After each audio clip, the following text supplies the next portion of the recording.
Assalamualaikum warahmatullahi wabarakatuh. Sobat Saibah rahimakumullah. Ketika Rasulullah sallallahu alaihi wasallam berisra mi'raj, tercium aroma sangat harum.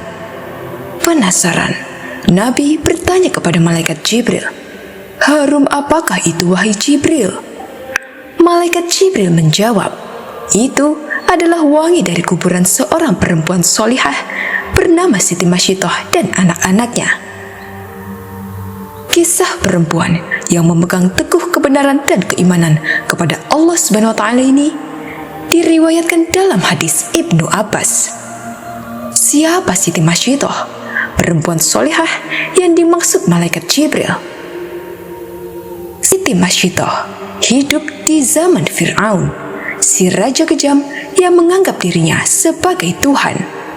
Di sekitar Fir'aun, ternyata ada beberapa orang dekat yang diam-diam beriman kepada Allah dan Nabi Musa alaihi salam. Mereka mengikuti tuntunan kitab Taurat. Orang-orang terdekat itu adalah Siti Asiyah, yaitu istri dari Fir'aun, dan Siti Masyidah yang mengurus anak Fir'aun. Seorang lagi bernama Hazakil. Ia adalah pembuat peti tempat Musa balita ditaruh untuk kemudian dihanyutkan di sungai.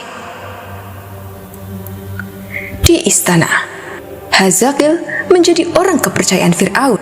Ia menikah dengan Siti Masyidah. Suatu hari, terjadilah perdebatan sengit antara Fir'aun dengan Hazakil. Fir'aun menjatuhkan hukuman mati kepada ahli sihir yang menyatakan beriman kepada Nabi Musa. Keputusan tersebut ditentang keras oleh Hazakil. Sikap tersebut membuat Fir'aun curiga. Jangan-jangan Hazakil selama ini beriman pula kepada Nabi Musa. Atas sikap Hazakil itu, Fir'aun mengganjarnya dengan hukuman mati. Hal itu tak membuat Hazakil takut. Ia tetap yakin Tuhan yang diimaninya tidak ada yang lain kecuali Allah Subhanahu wa taala. Suami Siti Masyidah ini ditemukan meninggal dengan kondisi mengenaskan. Tangannya terikat di pohon kurma, tubuhnya penuh dengan tusukan anak panah. Masyidah sangat sedih melihat kondisi suaminya. Namun ia bersabar dan berserah diri kepada Allah dan berkeluh kesah ke istri Fir'aun, Siti Asiyah. Asiyah pun memberi nasihat agar Masyidah dan anak-anaknya untuk bersabar. Namun, ia bisa membaca isyarat dari Siti Masyidah yang beriman kepada Allah. Di akhir nasihatnya, Asiyah mengatakan bahwa selama ini dia juga beriman kepada Allah, tapi menyembunyikan di hadapan suaminya. Sepeninggal suaminya, seperti biasa, Masyidah menjalankan tugasnya sebagai perias putri Fir'aun. Ada kisah sepele tapi berdampak besar. Gara-gara sisir yang terjatuh, akhirnya terungkap jati diri Siti Masyidah. Saat itu, Masyidah sedang menyisir rambut anak Fir'aun. Tiba-tiba sisir dalam genggamannya terjatuh ke lantai. Ketika mengambil lagi sisir tersebut, bibirnya refleks mengucap, "Bismillah." Ucapan tersebut membuat anak Fir'aun terkejut. "Apakah ucapan yang kamu maksud adalah bapakku?" tanya anak Fir'aun. Siti Masyidah dengan jujur mengatakan bahwa maksud kata itu ialah Tuhan sesungguhnya, bukan ditunjukkan untuk Fir'aun, yaitu Robku, juga Rob ayahmu, yaitu Allah Subhanahu wa taala, karena tiada Tuhan selain Allah, kata Siti Masyidah. Jawaban itu membuat anak Fir'aun menjadi tersinggung. Berarti ada Tuhan lain kecuali bapaknya. Anak Fir'aun itu mengancam melaporkan keyakinan Siti Masyidah kepada bapaknya. Siti Masyidah tidak gentar karena ia yakin Allah adalah Tuhan yang sebenarnya, bukan seorang Fir'aun.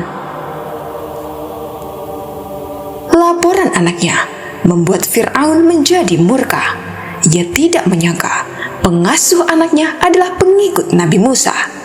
Siti Masyidah dipanggil lalu ditanya oleh Fir'aun, "Apa benar? Apa yang disampaikan oleh anakku? Siapakah Tuhan yang engkau sembah selama ini?" Siti Masyidah tidak mengelak tuduhan itu.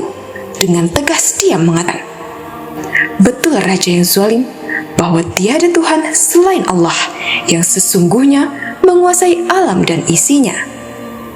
Jawaban itu membuat Fir'aun semakin marah.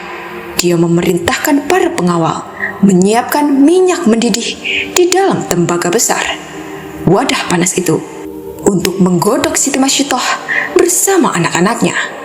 Pemandangan itu disaksikan masyarakat luas.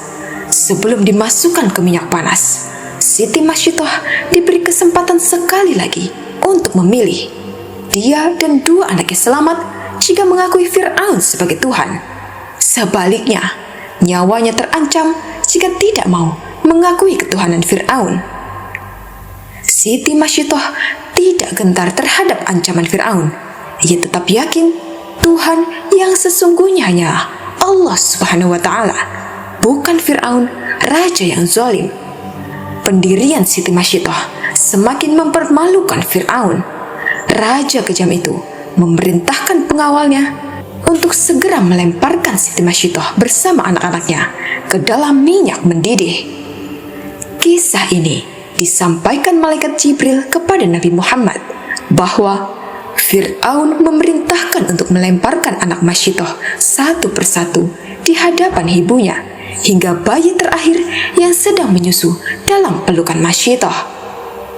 Ibu mana yang tega menyaksikan satu persatu anaknya tergerus minyak panas? Ketika giliran bayi terakhir akan dimasukkan tembaga panas, Siti Masyidah sempat ragu.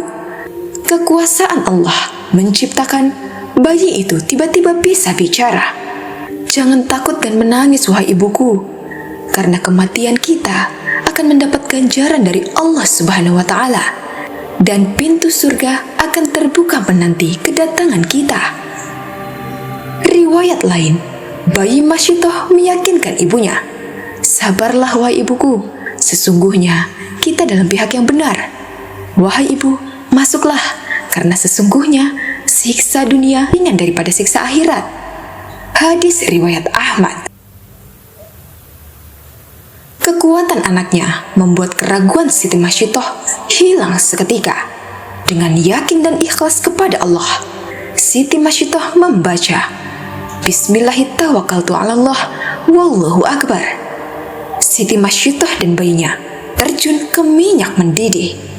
Ajaibnya, begitu minyak panas menggerus raga orang-orang istiqomah itu, tercium wangi yang sangat harum di dalam kuali. Allah telah membuktikan kepada hamba-hambanya yang istiqomah. Ketika Siti Masyidah dan anak-anaknya dilempar satu persatu ke periuk, Allah lebih dahulu mencabut nyawa mereka, sehingga mereka tidak merasakan panasnya minyak mendidih. Tulang belulang Siti Masyidah bersama anak-anaknya dikubur di suatu tempat hingga mengeluarkan wangi yang sangat harum. Aroma itu tercium oleh Rasulullah SAW ketika perjalanan Isra Mi'raj. Itulah kuburan Siti Masyidah bersama anak-anaknya, kata malaikat Jibril. Semoga dengan kisah ini menambah keimanan kita kepada Allah Subhanahu wa Ta'ala. Amin ya Rabbal Alamin.